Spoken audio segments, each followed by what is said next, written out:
Bueno, dale. Bueno, en principio, un poco esta mesa va a hablar de las cuestiones de experiencias en el proyecto, que me parece de un punto de vista interesante. ¿Por qué? Porque conozco a la mayoría de los que están en la mesa, sé que son todos docentes, buenos docentes, y que generalmente la cuestión de la docencia hay veces que sí se comparte directamente con la práctica proyectual. En la mesa anterior un poco Pablo Remes mostró esa cuestión de lo que él hace como docente, y ahora digamos, catalogó su obra dentro de esa lógica que tiene para la enseñanza. Así que me parece interesante, desde este punto de vista, digo, ver a los docentes mostrar un poco su práctica por fuera, o sea, su práctica privada por fuera de los ámbitos académicos. Así que, en principio, esa es un poco la cuestión, y creo que el hilo conductor me parece que, desde ese punto de vista, me parece que es interesante. Así que, sin mucho preámbulo, le damos paso a Fiorella, que yo expliqué que me tomé el atrevimiento de pedirles una presentación, la hago yo la presentación, así tienen mucho más tiempo ustedes para poder exponer. Bueno, Fiorella es arquitecta por la Universidad Nacional de La Plata, docente en la materia de arquitectura en los talleres de TAP, taller 7 de Selagoki, Remes Lenikov y Díaz de la Sota. Es colaboradora del proyecto de investigación en el laboratorio proyectual en la FAU, la Facultad de Arquitectura de la Ciudad de La Plata, y en este momento se encuentra realizando la maestría de Proyecto Arquitectónico Urbano, también en la Universidad Nacional de La Plata. Ejerce la profesión de manera independiente desde el año 2020, luego, poca cosa, de haber realizado una pasantía en el estudio de Flores y Prat en Barcelona, con lo cual podemos esperar algunas cuestiones interesantes por ese lado. Así que bueno, Fiorella. Más o menos. Me metiste mucha presión, Polo. No, todo bien, dale. No, bueno, estoy compartiendo pantalla, ¿lo ven? ¿Se ve? Sí. Bueno, en realidad mi proyecto que presento en esta categoría de experiencias en el proyecto va a ser un objeto contextual, y lo planteo como un proyecto como serie de variantes. Pero en realidad no me interesa mostrar tanto el proyecto en sí como un objeto terminado, sino reflexionar justamente sobre la experiencia de proyectar hoy en día en nuestra profesión, ¿no? Entonces, para empezar, lo que tenemos que replantearnos un poco como profesionales es dónde o cómo nos paramos para iniciar esta actividad proyectual. Para eso traigo un cuadro que es de Jorge Sarkis, investigador proyectual, donde él expone los tres campos que tiene la disciplina, que son la formación, la investigación y la profesión. Él define la formación como que se trabaja para el deber ser, la profesión que se trabaja para el ser, y la investigación se trabaja para el hacer, cuestionando el deber ser y para mejorar el ser. Entonces, y él, estas tres cuestiones están, bueno, conectadas por lo que es la investigación, y plantea estas flechas que se ven acá y dice exigencia en ambas direcciones.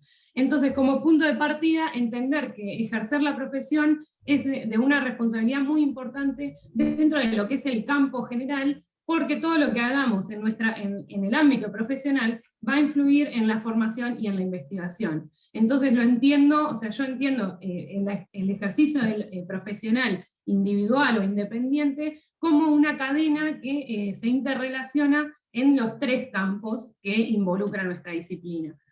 Entonces, un poco para entender cómo entiendo yo el acto proyectual, antes, a lo largo de la historia, se han entendido los tratados como el aval o la validez en cuanto a la investigación proyectual, donde se planteaban una serie de pasos, y con esa serie de pasos se podía llegar a lo que sería un objeto arquitectónico.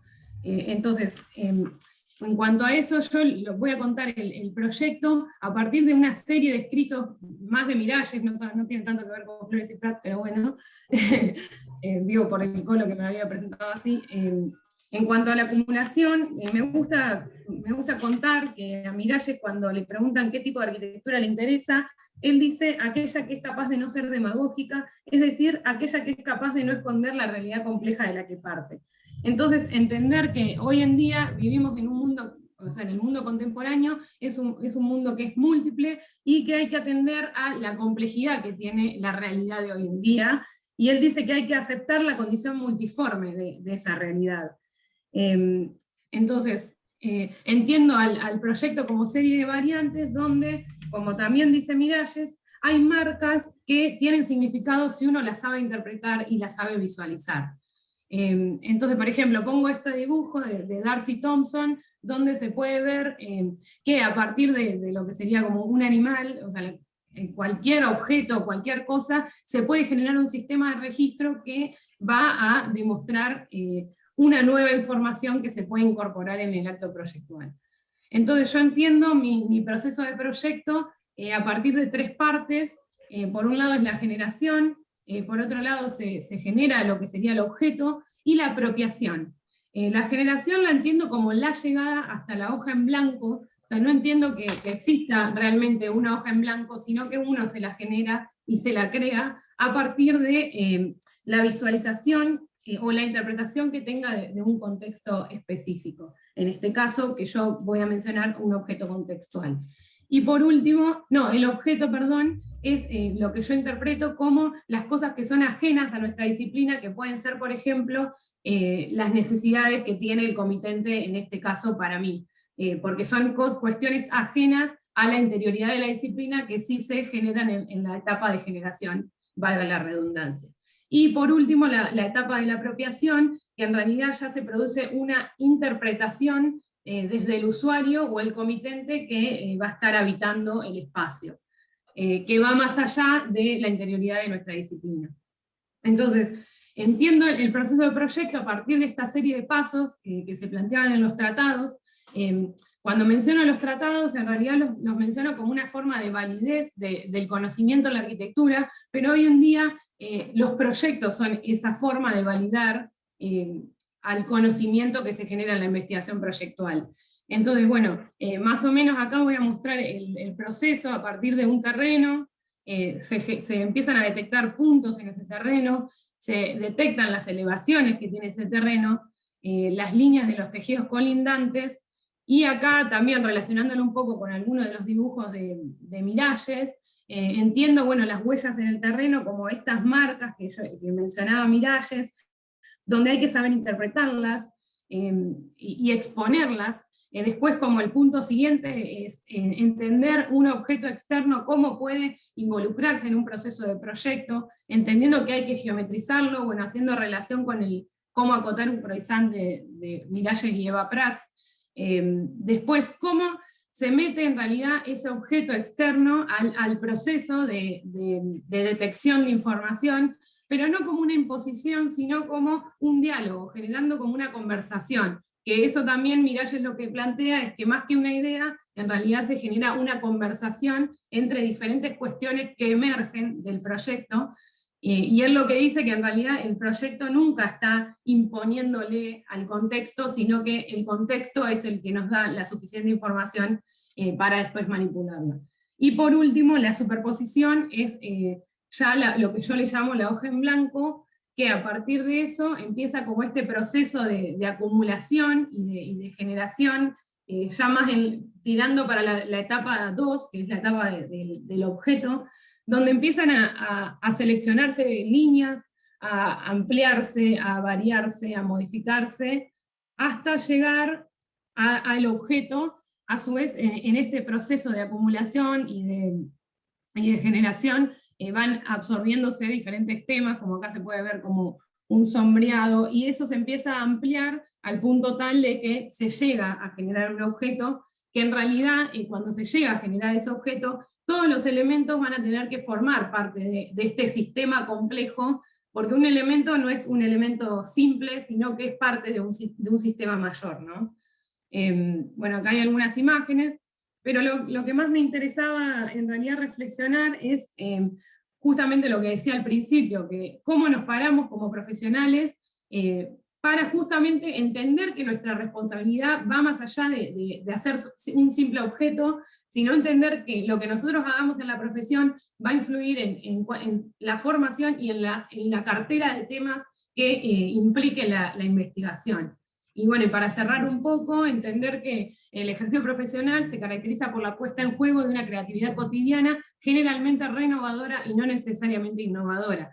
Es decir, que bueno, el objetivo del Congreso es hablar sobre la innovación en el proyecto, entonces una de mis reflexiones es cómo generamos esa innovación desde el lado de la profesión, bueno, entendiendo que somos parte de una interrelación dentro de todas las ramas que tiene nuestra disciplina.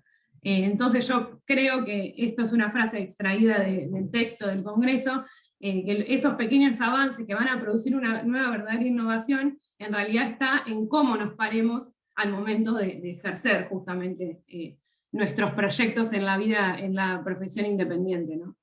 Bueno, eso, muchas gracias.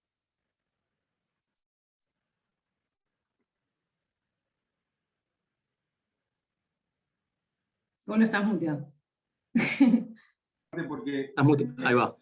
me cayó internet, entonces estuve un ratito fuera de línea, aparentemente, así que le pido disculpas, no sé por qué, pero durante toda la mañana funcionó perfecto. Parece mentira que cuando uno es el que tiene que después trabajar con lo que está haciendo, le sucedan estas cosas. Un poco lo que le pasó a Oski ayer, que estaba complicadísimo también. Bueno, Gus, te toca. Gustavo Casero forma parte del estudio Borrelli Casero desde hace aproximadamente 6 años. Anteriormente desarrollaba su actividad en otros espacios de trabajo, docente por concurso del año 2008 en la Facultad de Arquitectura y Urbanismo de la Universidad Nacional de La Plata. Se desarrolla en el campo de la historia, la teoría y el proyecto arquitectónico. Participó de diferentes publicaciones, como así también en la programación del canal Encuentro. Es investigador del Laboratorio de Investigación Proyectual de la FAU, de la Facultad de Arquitectura y Urbanismo de la Universidad Nacional de La Plata, y actualmente está preparando su proyecto de tesis de la materia APAU en la misma institución. Así que, Gus. Gracias, Colo. ¿Cómo están? Buenos días. Lo voy a intentar compartir. A ver si estamos acá. Bien. Bueno, ¿qué tal? Buenas tardes. Reutilitas o reutilitas es un par de términos un poco creados o armados en relación a una serie de obras que he ido llevando adelante, siempre vinculado al estudio, pero personalmente un poco en estrecha relación con ellas. Creo que comparten un poco ciertas condiciones o ciertas direcciones en común. Es este estudio, quizás la primera, que da inicio a esta especie de concepto operativo. Posterior a esto, la casa propia. Posterior a eso, un muro para escalar. Y tenemos un proyecto, en etapa de anteproyecto y queriéndolo ejecutar, de una ampliación de un inmueble urbano, una ampliación de unos 60 metros cuadrados que va como en el mismo sentido. Y hace pocos días confirmamos también una reformulación de una unidad de departamento, de un PH que entiendo que va a estar un poco en relación a esto. Bien. Un poco el interés de este concepto, de este par de términos, es transformarlo en una condición operativa, en una dirección del proyecto. Ahí va. Y un poco lo primero que se plantea como reutilitas es la refuncionalización de los hechos del pasado. En este sentido, la primera operación que hacemos junto a Federico es tomar una obra canónica en el sentido de que parece que ciertas obras perduran como en la retina de nosotros, a partir quizás de nuestra formación, y que en ese sentido son permanentes. Entonces, nos tomamos como la libertad de tomar esta pieza, casi que en principio como con una condición absolutamente hedonista, solamente la imagen, entendiendo que la imagen también tiene información, datos para el proyecto, y en este sentido la ponemos a trabajar. Un poco lo que nos interesa es utilizar la obra, quizás quitándole esa condición latente para pasar a su estado potencial, y en este proceso de reterritorialización hay un reconocimiento de la fuente o material con el cual el proyecto comienza, y al mismo momento una estrategia de actualización. De este modo, el ejercicio nos exige adueñarnos de una serie de datos y construir un protocolo para su uso, una especie de código fuente o una serie de reglas con las cuales poder trabajar. En esta operación hay algo del material de inicio que se desecha, que es dejado de lado, y algo que se mantiene, que sirve a los fines del proyecto. El original se transforma o se resignifica hacia lo nuevo. En este proceso de transformación nos interesa indagar sobre algunas propiedades o capacidades de la fuente, sus cualidades materiales, tectónicas, formales, espaciales, de organización, de lenguaje y otras. Para esto, resignificar y reinformar es el fin de la operación de este montaje.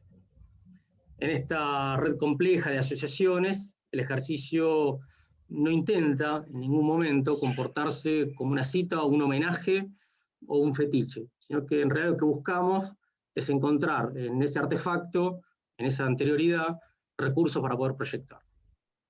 Finalmente lo que hacemos o lo que encontramos en esta operación de montaje es un eficiente juego de afiliaciones y aproximaciones flexibles. Sobre la derecha, una serie de pruebas que fuimos realizando en el modo en que se encuentra una pieza con la otra, sobre, encastrado en una medida, encastrado un poco más, dentro. Sobre la izquierda nos interesaba explorar como una serie de pares de términos que activan ciertas condiciones del proyecto. Lo liviano sobre lo pesado, lo flotando y el apoyo y lo que está apoyado, lo provisorio y lo permanente, lo transparente y lo opaco, el soporte y lo soportado, lo continuo y lo compartimentado, lo diáfano y lo oscuro, lo sólido y lo dúctil, lo macizo y lo permeable. En esta condición de la diferencia es donde nos interesa trabajar. La diferencia la entendemos como algo productivo. Pero bueno, siempre uno escucha ciertos latiguillos en determinados alumnos en relación a las ideas, la idea es, y un poco nuestra posición está en relación a que hay muchas ideas que confluyen en el proyecto, múltiples ideas, que a veces algunas se intensifican con mayor jerarquía y otras son doblegadas o trabajan en menor orden.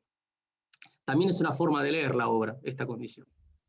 Otra activación del concepto reutilitas o reutilitas está asociada a la relocalización de la materia, la relocalización material, la organización material.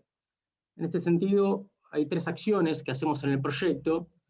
Esto es una intervención sobre un inmueble fundacional preexistente, y nos interesaba aprovechar un poco ese material de desmonte para ser relocalizado en la propia obra. Esta relación dual, que tiene una cosa y la otra, como de retroalimentación, es parte de ese pequeño campo de investigación. Entonces aparece la chapa, que es desmontada, tratada, cuidada y vuelta a poner en el plano inclinado al plano horizontal, y oficia de encofrado para la futura losa de hormigón de apenas 8 centímetros de espesor que se va a hacer sobre él. Ahí, como se ve, la estructura de este sistema es esas vigas reticuladas y esas correas de chapa que están por debajo. Otro tema que nos interesaba relocalizar es la antigua capa de aislación, que son esos 2.500 ladrillos que están puestos ahí en la imagen del medio, que forman parte del espesor de la cubierta preexistente. Estos elementos fueron puestos al nivel de la carga, y construyendo el perímetro restante sobre la casa fundacional, o sea, la pared hacia atrás y la pared hacia uno de los lados. Finalmente la pinotea, que formaba parte de la estructura de ese mismo techo que es desmontado, es utilizada para organizar el mobiliario del futuro estudio. Estas tres acciones de reutilización, de reutilitas, ponen en funcionamiento ese mecanismo y dirección del proyecto. Por otro lado, nos interesaba también, ahí arriba a la derecha, hay un pequeño detalle provisto por la marca. Utilizamos un termopanel o roof panel, un elemento conformado por un espesor de telgopor de alta densidad, de espesores variables. En nuestro caso usamos uno que tiene apenas 7 centímetros de espesor. Por encima contiene una chapa galvanizada prepintada y por debajo también. Un poco también otra restricción que tomamos en relación a nuestra experiencia material constructiva que llevamos adelante con Federico, era poder realizar este proyecto, nuestro propio estudio, con nuestras propias manos o con nuestras propias capacidades. Hay una parte de la obra que un poco nos proponemos realizarla nosotros. No hacemos esto como práctica profesional hacia otros, sino que lo hacemos habitualmente para con nuestras propias cosas. Este fue como un salto cuantitativo, en el sentido de la medida o la cantidad o el tamaño del ejercicio de poder hacer esto. Que va a estar quizás en nuestra capacidad de poder hacer, estrechamente en relación con la materia, las demás restricciones del proyecto van a estar un poco articuladas a través de esta condición. Bien. Otro tema que nos interesaba un poco trabajar es la secuencia espacial en relación, o por lo menos una vez que tomamos la decisión sobre la cota sobre la cual va a estar apoyado la planta de nuestro propio estudio, más 520 de altura, un poco nos interesaba trabajar cómo llegamos allí, ¿no? Entonces, en ese sentido, nos ponemos a trabajar una serie de instancias, una serie una recolección de instancias o de estancias espaciales y indagar cómo trabajan los elementos arquitectónicos para conformar cada uno de estos espacios o la secuencia espacial hasta la cota 5E.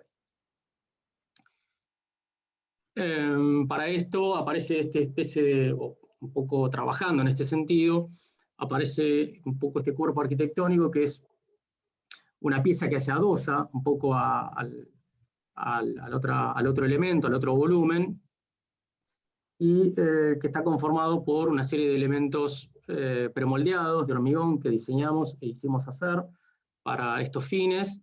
Tiene un ojo central sobre el cual se desarrolla un elemento estructural puntual que es apoyado en el suelo, y para cerrar, o como sistema de cerramiento, control visual y otras eficiencias, recurrimos a una chapa galvanizada puesta vertical y que se desarrolla a partir de ese ángulo L cilindrado que sobre el piso se apoya apenas una distancia con unos elementos de hierro redondo de 12 milímetros.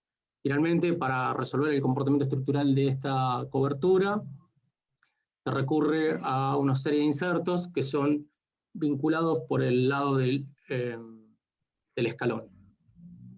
Un poco nos interesaba nuevamente poner en acción esta dualidad de términos, lo liso, lo rugoso, lo repetitivo, pero que va variando a partir del reflejo.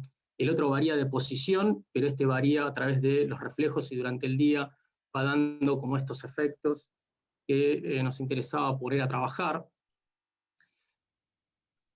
¿no? Un poco ahí nos compramos el Light Blaster de Star Wars, que será alguna fantasía de ambos, así que está ahí un poco trabajando en ese sentido de la producción de efectos durante la luz artificial. Nos parecía como muy interesante volver a poner a trabajar esa condición de dualidad o de dos términos de un grado de diferenciación como parte de la producción. Bueno, un poco de la obra. Finalmente, un único espacio, podríamos decir bidireccional, que está articulado a partir de algunos elementos puntuales o de los elementos que se organiza a través del borde. De alguna manera el espacio está tensado en una dirección por su condición dimensional, es más largo que ancho, pero por otro lado los elementos de bordes están más abiertos hacia la fachada de la calle que hacia la fachada hacia atrás. Entonces un poco aparece como esa condición de bidireccional. Bueno, finalmente la organización de los espacios, pensando que si el día de mañana deja de ser un estudio, puede ser una vivienda. Hay unos elementos como de menor orden que establecen un poco las funciones específicas con las cuales apropiarse de ese espacio. Así se ve un poco de afuera. Algunas presunciones o especulaciones de cómo puede ser ese mobiliario. Hoy se ve un poco así. Es interesante, o por lo menos nos interesaba al momento de seleccionar cuál iba a ser la altura de este volumen, la relación con las especies vegetales, y la verdad que dio mucho provecho, dado que durante el verano aparece esta especie de árbol, esta especie arbórea frondosa, un poco cuidando del impacto del sol. Durante el invierno pierde la hoja, y esto se transforma realmente en un capacitor de calor, ¿no? o de climatización. Bien, algunas imágenes interiores, algunas partes o algunos temas que nos interesaba mostrar. Bueno, muchas gracias. Bueno, bárbaro, Gus. Ahora, bueno, hasta ahora creo que venimos bien. Ahora le tocaba, creo que a Fernando, ¿no? Si no me equivoco. Estaba en la lista. Sí, Fernando. Bueno, todos lo conocen por el Mosta, pero bueno, Fernando es profesor adjunto en la Universidad Nacional de Avellaneda,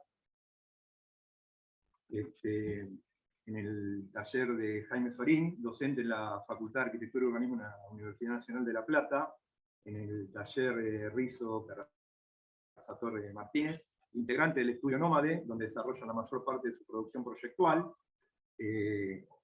donde realizan obras, han realizado concursos y experiencias materiales, participando en muchos concursos, obteniendo reconocimientos, menciones y premios. Participó en talleres internacionales de proyecto y en los seminarios urbanos de Buenos Aires, en las oficinas de Proyecto Urbano OPUR, en el taller internacional de proyectos entre la Universidad Nacional de La Plata y la UNED, el ciclo de charlas del curso libre de Arquitectura Argentina, y ha estado como jurado en concursos promovidos por los estudiantes en la Universidad de La Plata. Así que, Fernando, todo tuyo. ¿Qué tal? Bueno, Gustavo, Florencia, Fiorella, perdón. ¿Cómo están? Pablo, de nuevo. Bueno, voy a compartir pantalla. Bien. Ustedes dirán si se...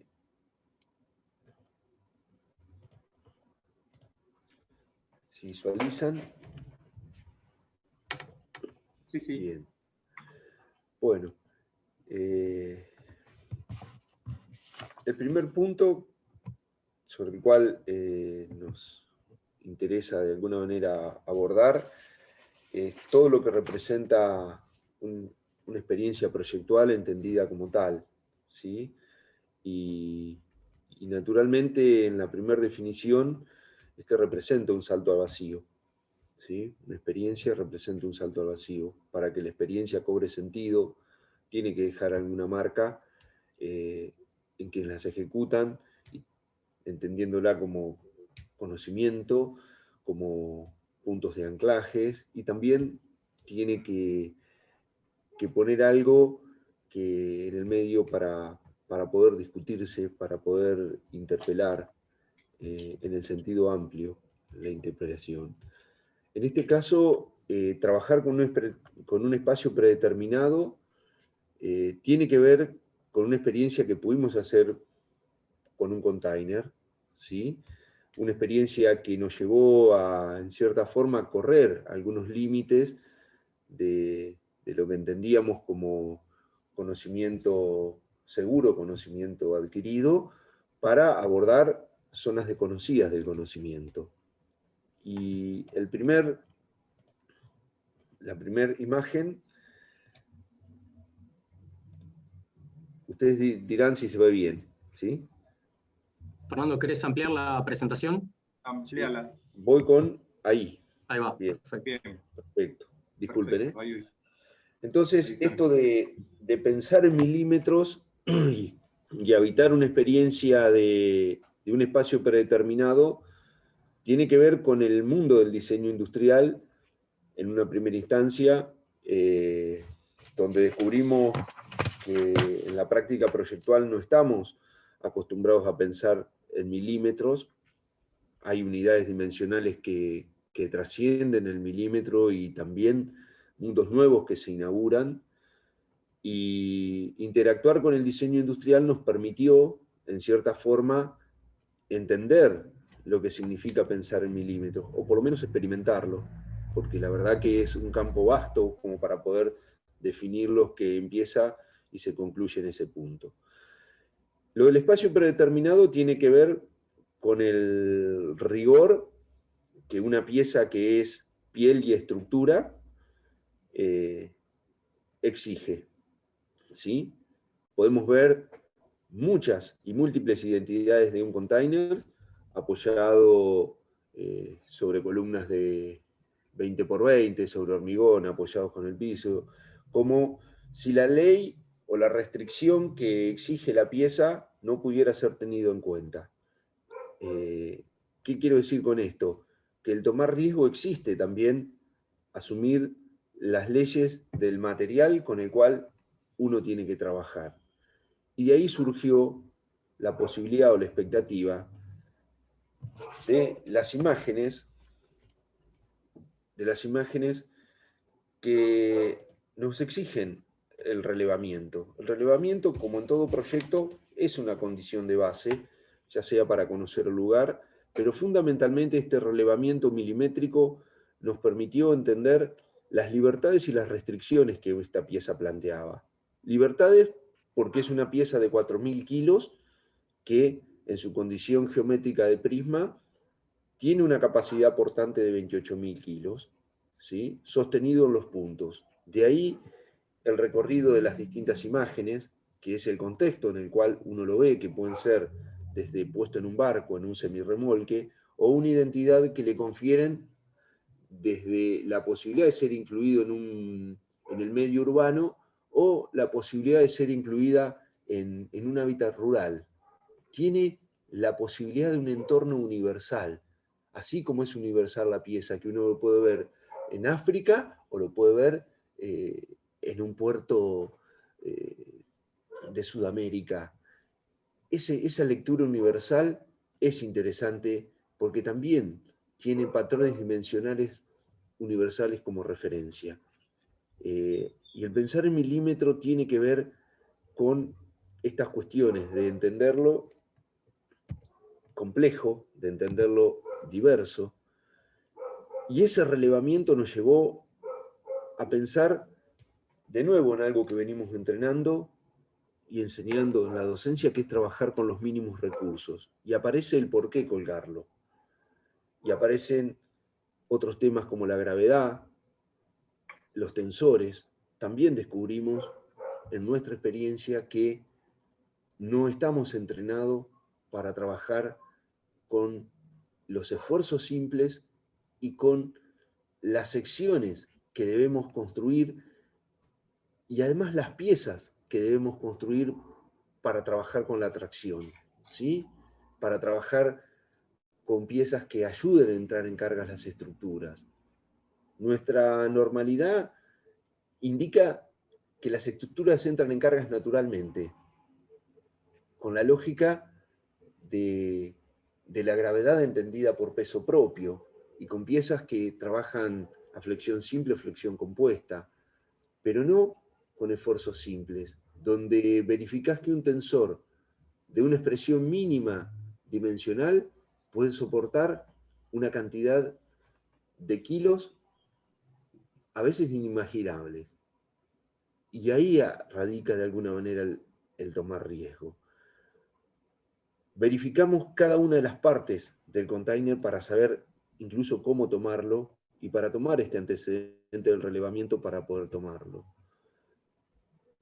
Fuimos diseñando y dibujando a mano alzada, pero quien nos dio de alguna manera el visto bueno no fue el campo de la arquitectura, sino fue esa suerte de afinidad que hay entre el diseño industrial e la ingeniería mecánica. Y ahí pudimos encontrar con un recurso humano invalorable que fue Pablo Mini, que con un centro de mecanizado y su condición de diseñador industrial hizo viable la experiencia. Entonces la idea del montaje en este momento es una pequeña parte, porque después está la otra experiencia, que es entender el lugar y el valor de la secuencia de montaje para poder presentar este espacio. La idea de colgarlo también nos daba esta habitabilidad entendida que con una sola pieza podríamos generar muchas más situaciones. En primer lugar, el espacio donde trabajamos y compartimos una muy buena cantidad de tiempo. Segunda condición, el semicubierto como identidad y como representación del vacío. Tercer identidad es parte de la experiencia que habíamos hecho y la posibilidad de verla indivisa, ¿sí? De entenderlo como que este espacio no permitía formas de división, pero también necesitábamos el componente de áreas de servicios.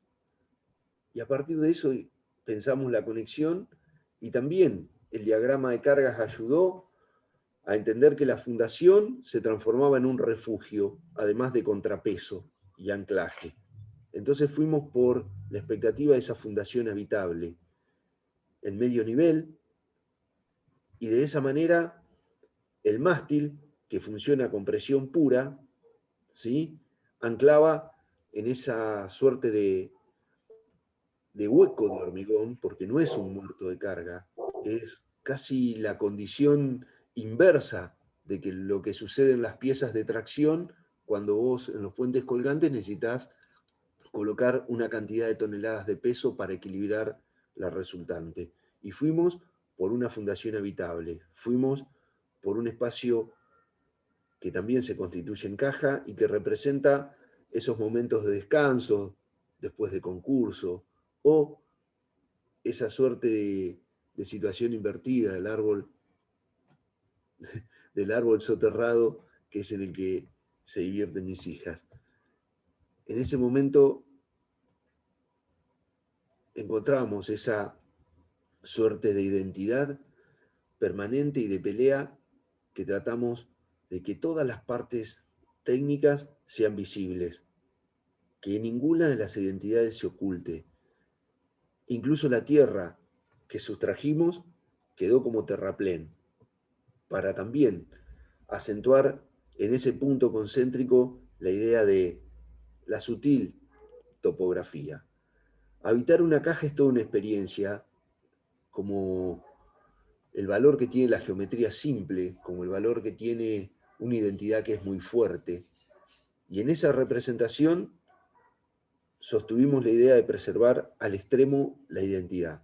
Obviamente que la condición de esta pieza tiene momentos de intercambios de calor y puentes térmicos para ser tratados, pero aún así la posibilidad de suspenderlo nos permitió trabajar con la piel ventilada y con un sistema que diseñamos que tiene que ver con las obturaciones, ahí todavía no están en la imagen, con un sistema de eólicos y captura desde la suspensión de todos los flujos de aire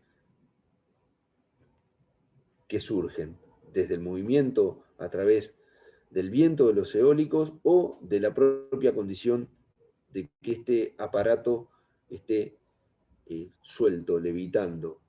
y trabajando y haciendo del aire también, algo que charlamos hoy, no solamente un vacío de apropiación espacial, sino también entender el vacío como un recurso técnico. Algunas partes o momentos de la captura, y ahí es donde aparecen la ventilación o los venteos. Hay una toma de aire superior y una toma de aire inferior, que se tapan en invierno y en verano se liberan. Entonces hay una recirculación de aire transformando la placa fenólica en una suerte de piel y conductora de los fluidos. Ventilamos la piel, ventilamos la cámara permanentemente y se cierra ahora en invierno. Esta condición de la tecnología con muy mínimos recursos tienen, al menos en nuestra experiencia, la expectativa de poder, de alguna manera, estimular las búsquedas, pensar condiciones de proyecto que de alguna manera nos permitan cierta transformación respecto a las concepciones y cómo venimos construyendo nuestra arquitectura. La situación espacial del espacio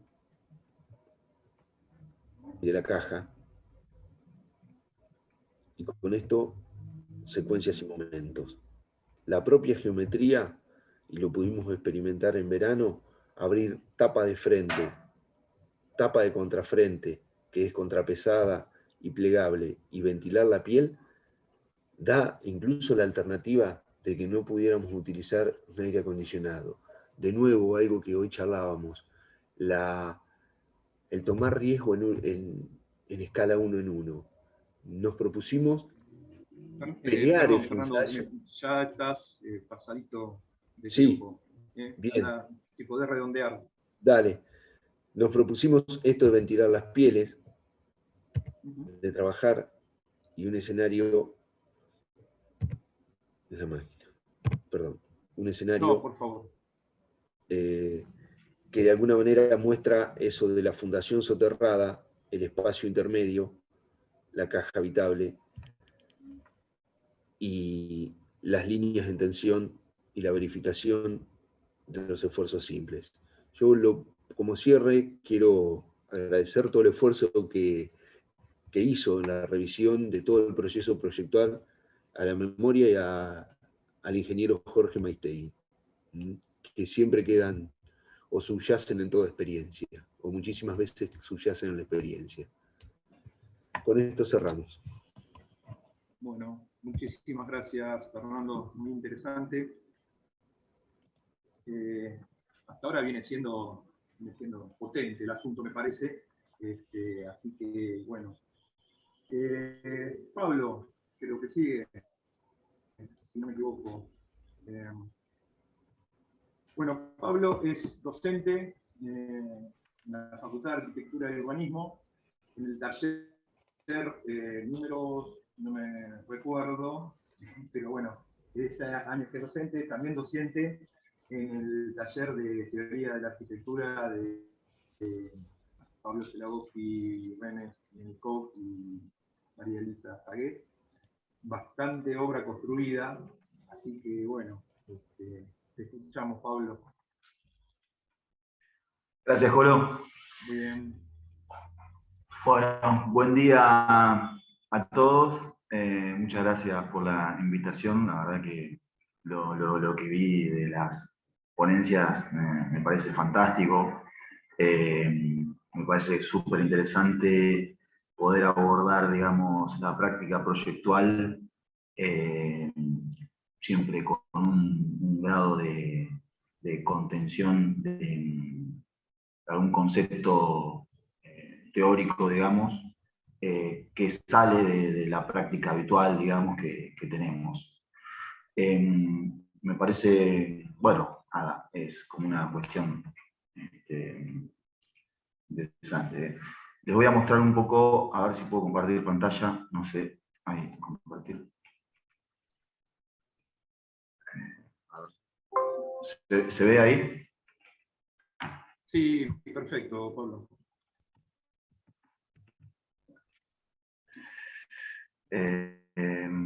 Bueno, esta es una... Perdón,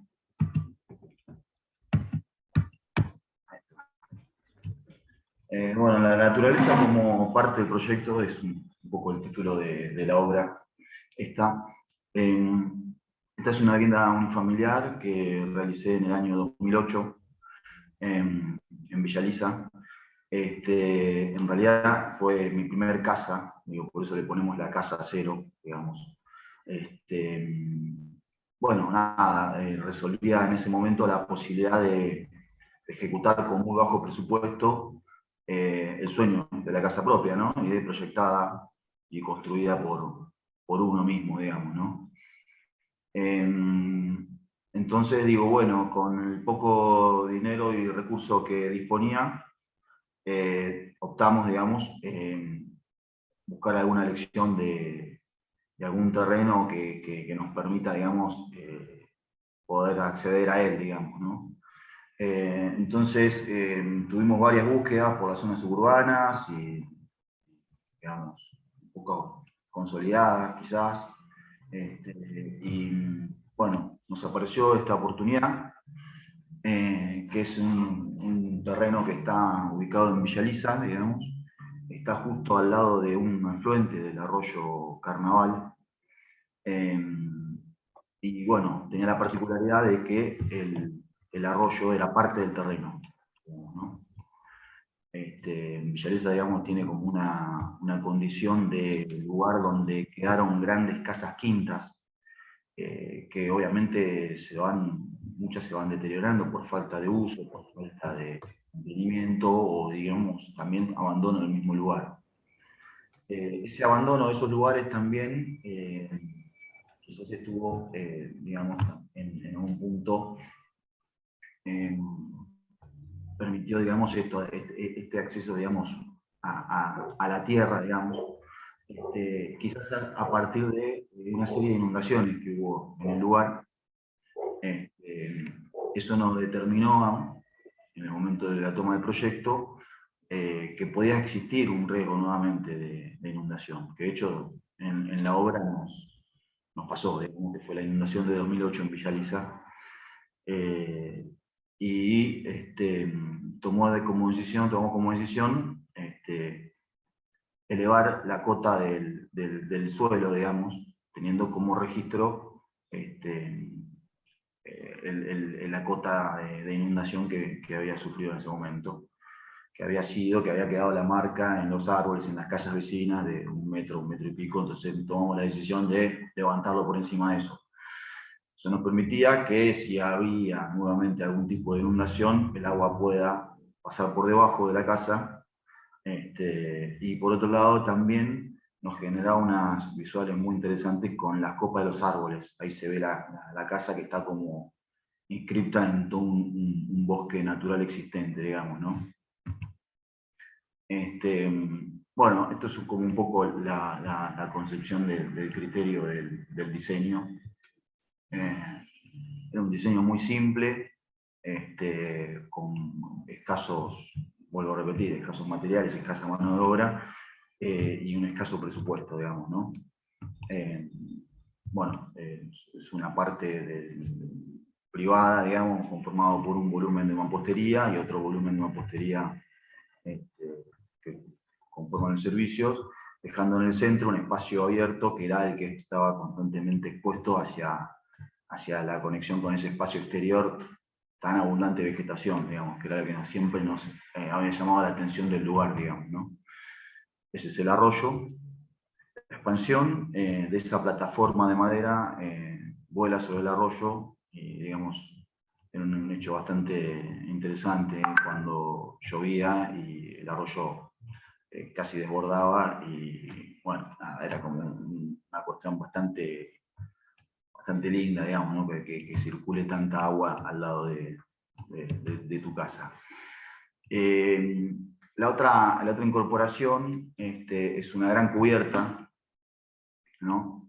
De chapa, que resolvía muy fácilmente, digamos, el tema de evitar exceso de agua, y por otro lado también tenía como una cámara de aire que nos permitía, digamos, tener como muy buena aislación, digamos, con esa cubierta, digamos. La planta es muy sencilla, digamos, se ve, digamos, los dos bloques esos conteniendo el espacio de estar, digamos, que expandían hacia esas terrazas que volaban por arriba del arroyo. En el centro del espacio hay un hogar, digamos, que son estos hogares como eficientes, digamos, ¿no? Que nos permitían poner por el cielo raso un sistema de calefacción, y ese sistema de calefacción tipo central estaba envuelto en una especie de espuma de poliuretano que habíamos hecho, donde se puede ver, me voy pasando a la parte, digamos, ahí se ve en la cubierta, digamos, un sistema de perfilería donde va colgado el sistema de calefacción que calefacciona, digamos, toda la casa.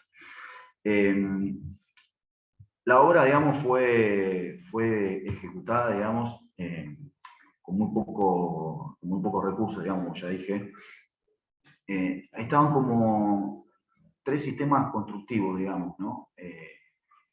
Teníamos, digamos, por un lado era todo lo que era la mampostería, era con bloques estos de hormigón celular, curado por autoclave, que tienen como muy buena aislación térmica, y que tenía una modulación, digamos, ¿no? Esa modulación, digamos, estaba optimizando al máximo el material, digamos, ¿no? Y era todo lo que conformaba la parte que no era necesaria tanta relación con el espacio exterior, que era la situación de baños y dormitorios y demás, y estudios. Por otro lado, teníamos un sistema de cubierta liviana, de correas de chapa galvanizada, y eso requería otro tipo de modulación distinta, digamos, ¿no? También para optimizar toda la manufactura y el corte de material, digamos. En algún punto esos sistemas tenían que interactuar, digamos.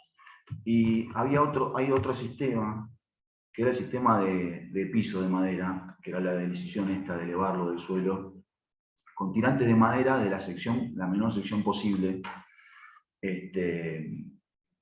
para, digamos, optimizar también este presupuesto acotado que teníamos en su momento.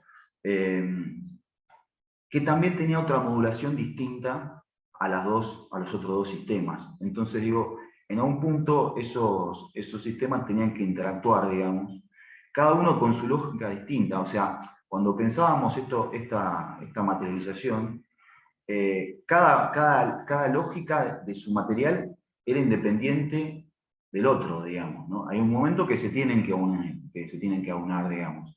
Pero en realidad llegamos a pensar como 3 proyectos distintos por los propios sistemas, digamos. Esto requirió, digamos, como varias idas y vueltas en el sentido de estas pruebas, digamos, de estas cuestiones de optimizar, digamos, ¿no? El recurso.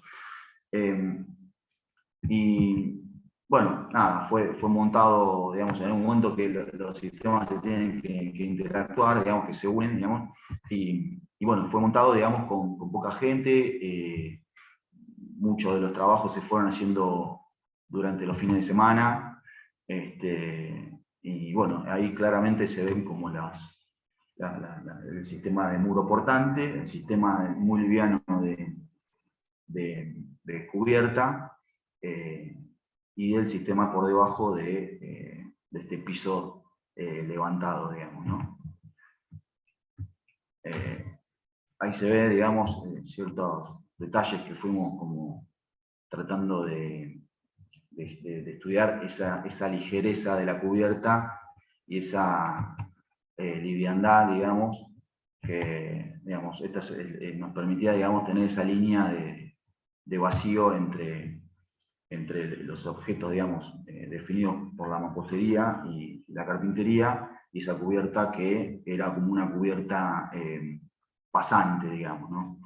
Que le genera como una liviandad, digamos, ¿no? Donde ahí claramente en la imagen final se ven como estos sistemas diferentes, básicamente también quizás de elementos de capas de vacío, digamos, ¿no? Estas son un poco de las fotos de la casa terminada.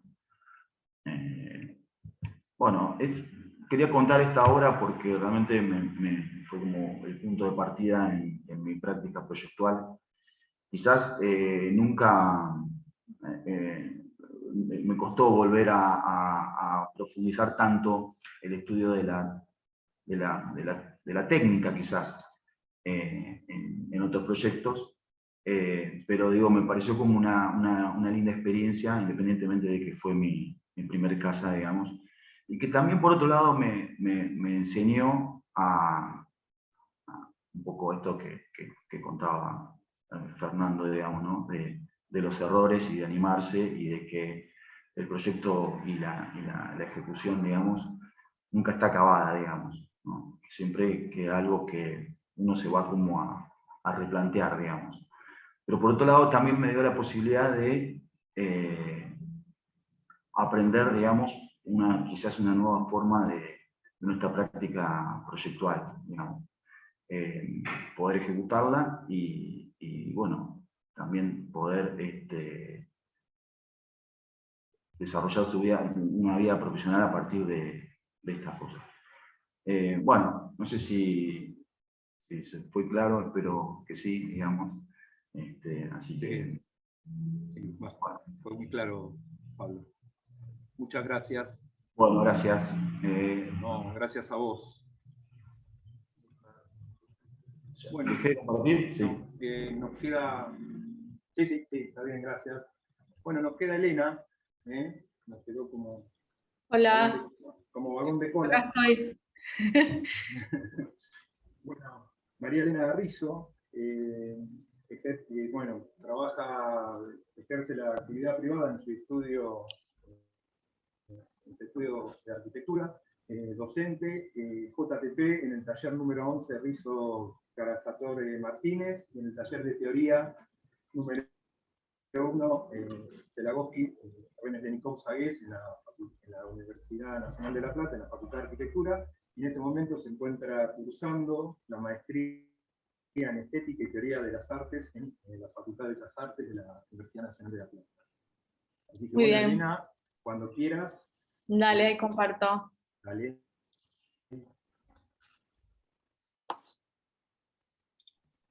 Bueno, ¿ahí ven todos?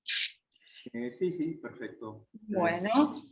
Lo que yo, les voy a compartir es una experiencia que realicé junto a la arquitecta Luciana Fernández Reimers en la práctica del estudio, en la práctica profesional, y son 3 proyectos de pequeñas casas con bóvedas en áreas suburbanas. El objetivo de estas experiencias, sobre esta serie de proyectos construidos de vivienda, fue en estas áreas en expansión de la ciudad de La Plata, fue definir sistemas estructurales y constructivos que nos permitan pensar a futuro, en un objeto que se concreta, se va concretando con el tiempo, va creciendo y permite transformaciones. Dado que en nuestra región uno de los problemas fundamentales es el acceso a la casa propia, con una estructura digna, sin problemas de calidad, y con los encargos que fuimos recibiendo en el estudio, empezamos a investigar sobre algunas variables de trabajo y nos propusimos construir, obviamente, con bajo costo inicial, pensar la arquitectura como abierta a futuras concreciones, pensamos la arquitectura como una oportunidad, como un germen inicial, pensar el objeto así, que admita cambios, actualizaciones, crecimientos, y donde el habitante, usuario, tenga el compromiso de la concreción de su hábitat y vaya definiendo también el programa de necesidades inicial y pensando en las evoluciones de esos espacios, en las futuras concreciones. Dentro de estas premisas, trabajamos e investigamos algunas líneas de trabajo posibles a medida que fueron llegando las obras al estudio. No fue una cosa a priori planificada, sino que se fue dando y evolucionando con el transcurso de las obras. La primera de las variables o líneas de trabajo tiene que ver con plantear una matriz modular dinámica, constructiva, reguladora. La segunda, establecer puntos fijos, es decir, esto está relacionado a los servicios y a las instalaciones. Y la tercera de las variables tiene que ver con plantear un sistema de cubiertas que va a funcionar como, donde ahí aparece el elemento bóveda como cualificador espacial y regulador de los crecimientos en planta alta. Bueno, perdón, vuelvo atrás porque no les mencioné las tres obras, que son la Casa Virginia, la Casa Luisina y la Casa Lura, nombres de las propietarias. La Casa Virginia, año 2017, en Villa Elisa, bueno, un área urbana en expansión, recién contaba Pablo, la casa que también estaba ahí. Esta es la foto exterior. Esta es un poco el resumen de algunas cuestiones que fui como analizando. Es para Virginia, una investigadora del CONICET, se dedica y necesitaba un home office. El lote es de dimensiones de 20 por 30, se establece una modulación o una matriz inicial posible, que luego se verifica de 3×4, y una fase inicial de trabajo de 4 módulos expansible a 6 módulos. La matriz modular que antes mencionaba tiene que ver con este dispositivo estructural organizativo que actúa como interfaz con su contexto circundante en cuanto a relaciones, y también organizativo porque es la matriz que va a organizar las otras variables y la que va a permitir los crecimientos. En este caso, en la Casa Virginia, es una grilla regular simple con un módulo que se repite de 3×4, y como en esta y en las otras casas, va a formar parte de la identidad o la base identitaria de la casa. Esta estructura reguladora es una especie de soporte o campo de acción del diseño. La ocupación mínima inicial requerida establecía también este requerimiento de que el punto fijo, de que el núcleo de servicios tenga las cualidades de estar planteado como algo ampliable, o sea que en su fase inicial ya prevé las fases sucesivas. Y punto fijo porque es donde se nuclea todo lo que es servicio que articula y libera los otros espacios de uso. El sistema cubiertas, que es esta tercera variable o línea de trabajo, tiene que ver con, en este caso, los planos de cubierta. En este caso muy simple, se trabajó con un plano, una losa de hormigón y una bóveda, y un plano curvo. Esto lo que hace es, de alguna manera, planificar el futuro crecimiento sobre lo que es la losa. El sistema de cubiertas, además, tiene esta cuestión de trabajar en corte, trabajar la cualificación de los espacios a través de la utilización del elemento bóveda con sus características. Y aquí vemos en la foto la materialidad, tanto de la grilla abstracta hecha en hormigón armado o de la matriz, y la bóveda de ladrillo con todas sus características y textura, obviamente la espacialidad que otorga los espacios. Acá vemos los crecimientos, la primera etapa, la inicial, ya con el crecimiento en planta alta, y luego las otras posibilidades de crecimiento en la extensión de esta matriz inicial.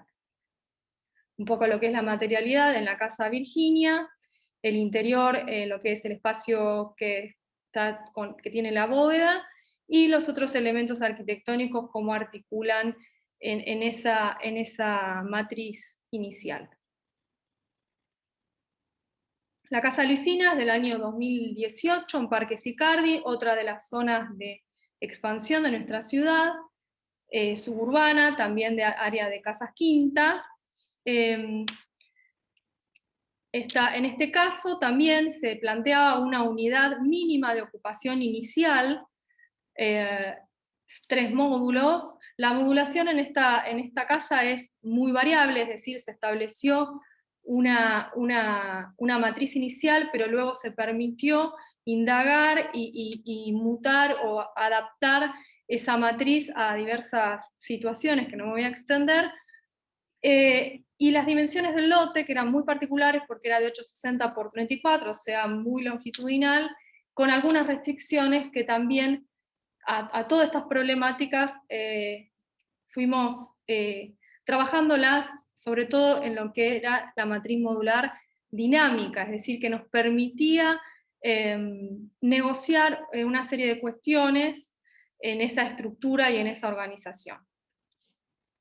En este caso, esa estructura también estuvo condicionada por el requerimiento de Luisina, que es fotógrafa, de tener su unidad su casa, su unidad de habitación mínima, y por otro lado, separado, un futuro estudio fotográfico, que es la otra bóveda, que requiere algunas características particulares. El punto fijo, en este caso, concentrado en la unidad habitacional, y ahí vemos por ahí lo que es la grilla, esta matriz estructural, y algunas modificaciones que ya va sufriendo. El sistema cubiertas, acá en esta casa en particular en Luisina, se trabajó mucho la interfaz o la relación o la articulación entre lo que era este sistema de cubiertas con estas 2 bóvedas, con curvas diferentes, dispuestas en los extremos, de manera de cumplir con los requerimientos del programa, y la articulación o la negociación con la matriz estructural. De eso surgieron varias modificaciones en la matriz y varios elementos interesantes y que le dan complejidad a esta estructura.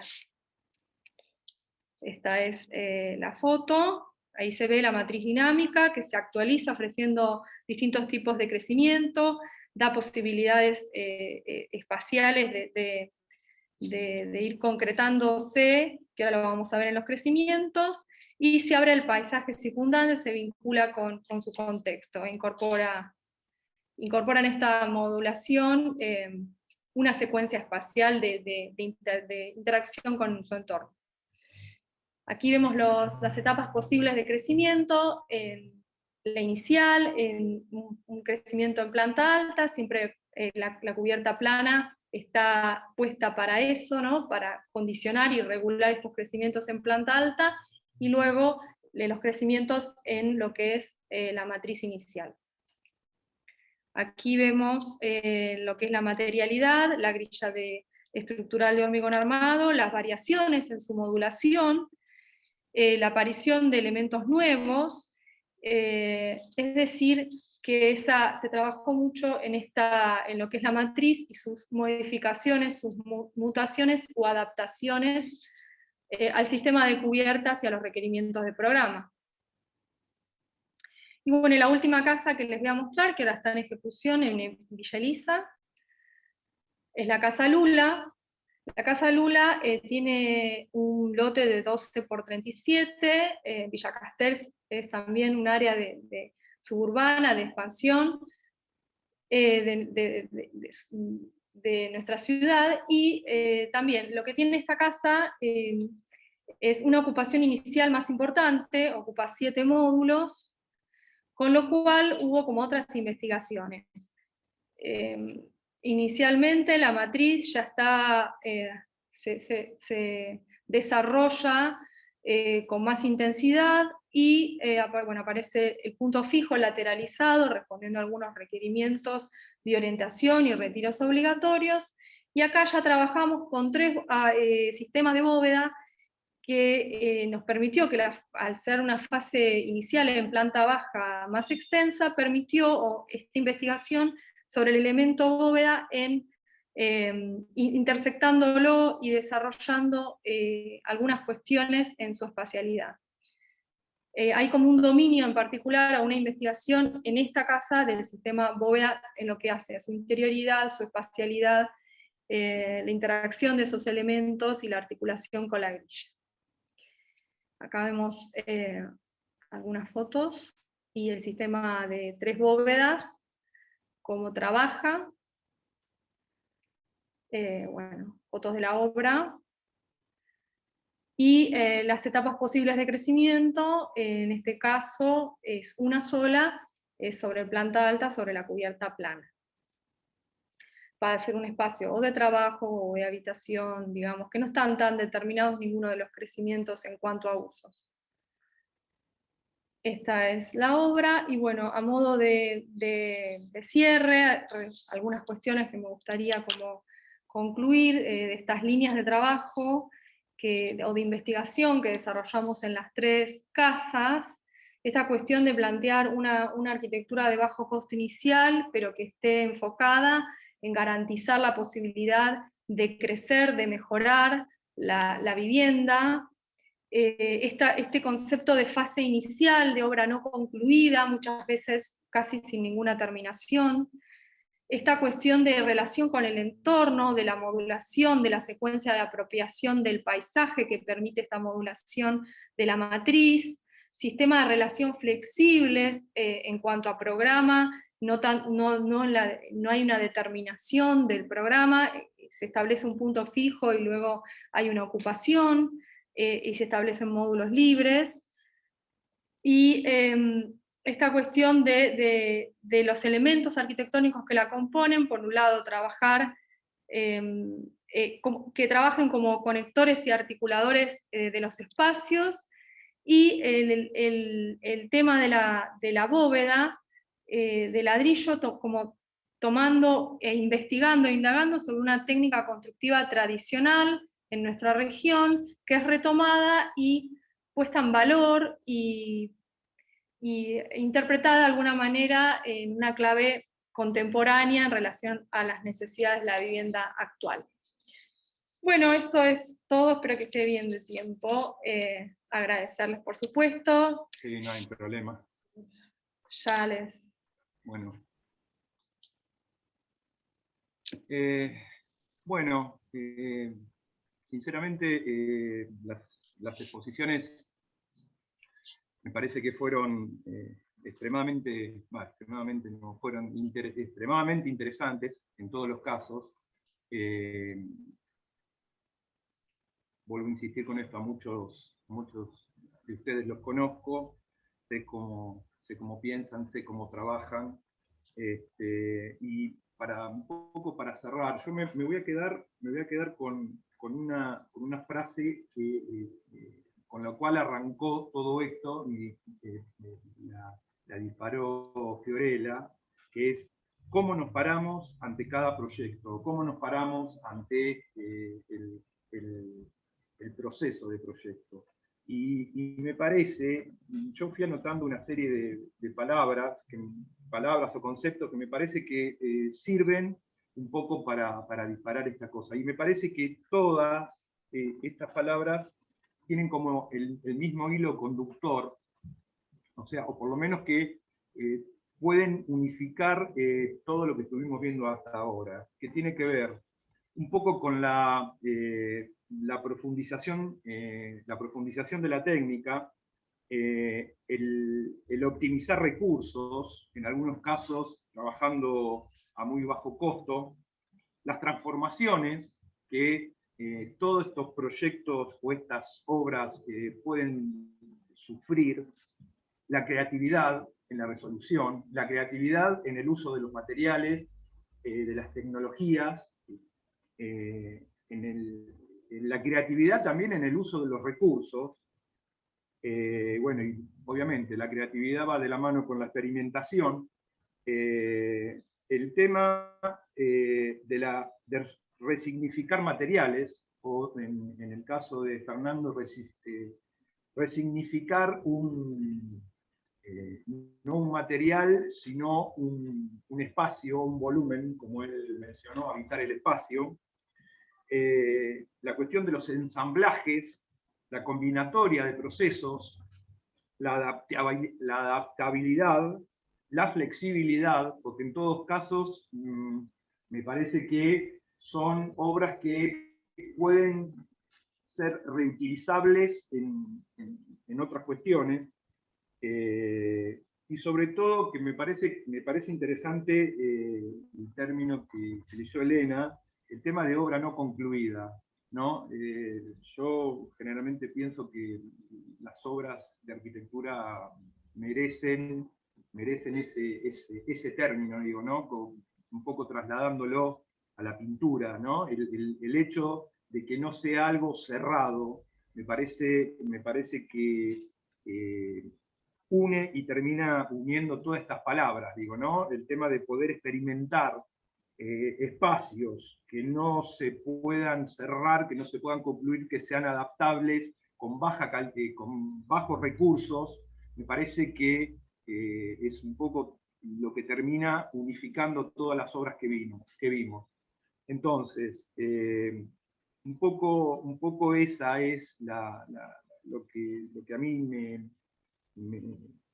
me queda de todo esto, ¿no? Y vuelvo a insistir en esto, la creatividad en que, de la manera en que se utilizaron los materiales, digo, ¿no? Hoy, un poco, bueno, Fernando hoy cambió la exposición, hoy teníamos para este lado, en esta mesa íbamos a tener la casa que mostró en la mesa anterior.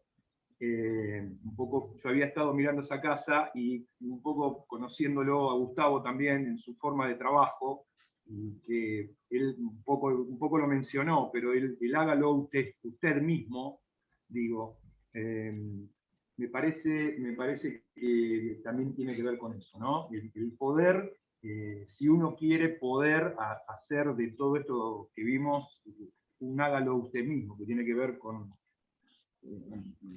ir y buscar y reutilizar materiales que en vez de desecharlos se pueden volver a utilizar. En el caso de Fernando, el contenedor, en el caso de Gustavo, los 2.500 ladrillos y las vigas de madera y toda esa historieta. Así que bueno, un poco me parece que esa es la cuestión, y que más allá de todas las restricciones, en principio, que tenemos en la ciudad de La Plata para poder construir, que nos tomemos, o que ustedes ya se han tenido, la libertad para proyectar de una manera, y una manera también de romper esas restricciones. Me parece que eso es lo bueno de todo lo que vimos. Así que bueno, ese es un poco mi cierre para esto. Me gustaría escucharlos a ustedes, saber respecto de todo esto, ¿no? Porque me parece que fue interesante.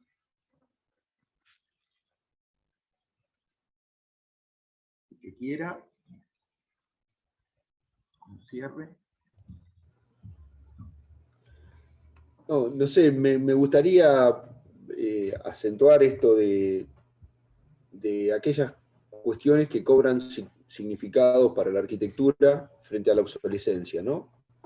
Me parece que eso es un común denominador en todo sentido, ¿no? Porque también la puesta en valor de identidades tecnológicas que hay que descubrir por qué dejan de tener sentido y recuperarlas. Me parece que es un universo o una referencia que horizontaliza las búsquedas, que las ponen en valor, que pueden abrir caminos a las distintas experiencias, y que son experiencias que los estudios de pequeña escala, que donde entiendo que todavía vive como el calor o el fuego de ciertas búsquedas no tan condicionados, ¿sí? Me parece que tienen un campo de acción para resignificar y para poner en valor, ¿sí? Bueno, eso, como también verificar esto de que el valor de la arquitectura no pasa por la dimensión de un programa, y que en pequeñas intervenciones y en pequeñas decisiones, de hecho, frente a las restricciones, exige un marco de creatividad mucho más amplio, ¿sí? Porque la economía de recursos es un punto de partida, y frente a esa restricción, encontrar el marco de libertades para el ensayo del proyecto.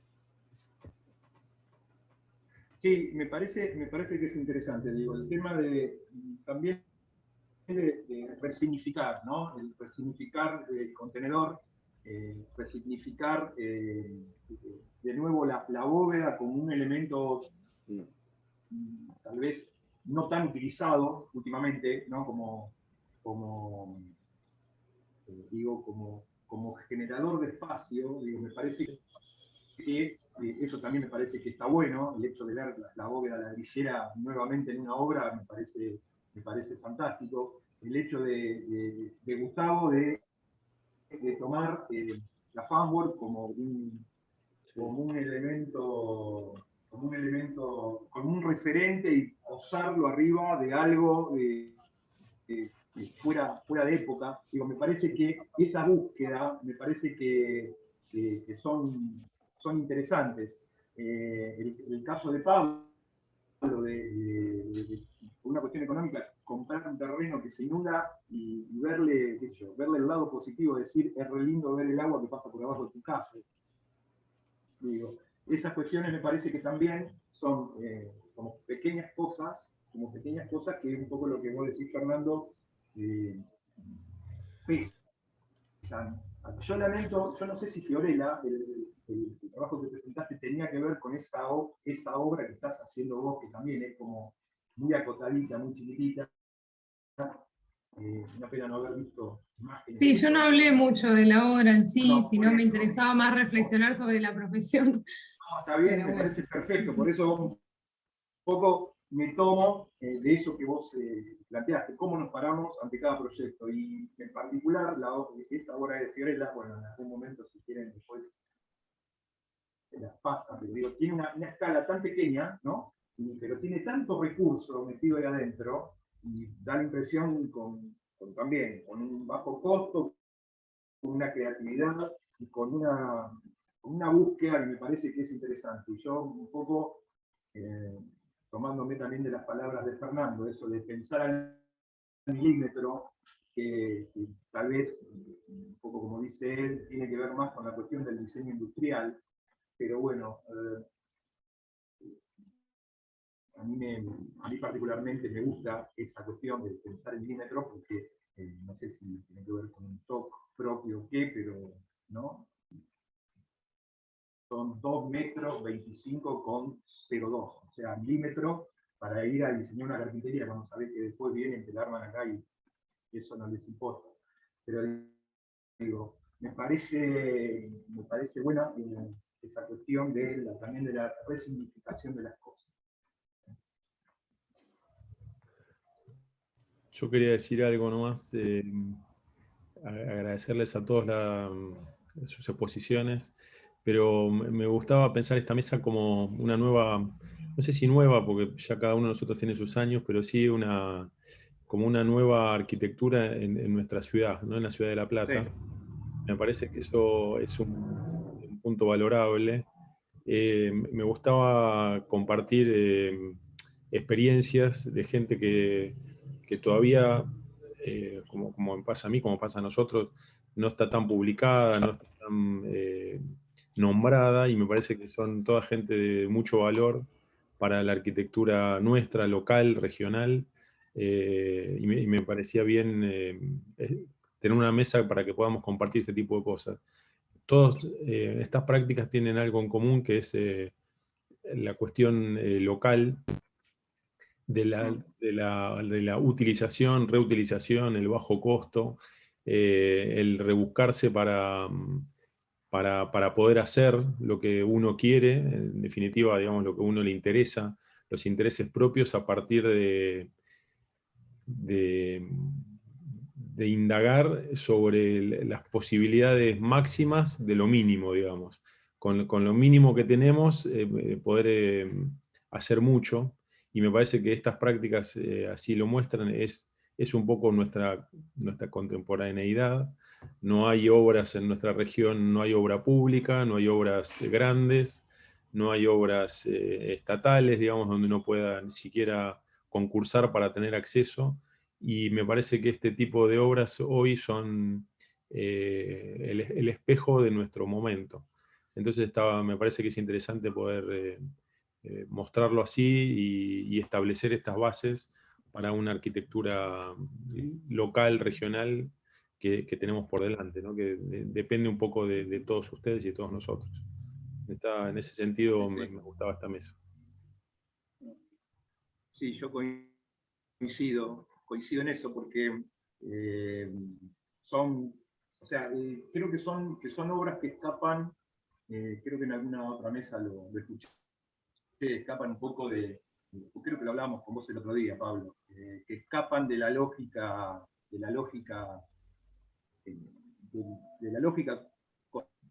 constructiva o proyectual de la ciudad de La Plata, digo, ¿no?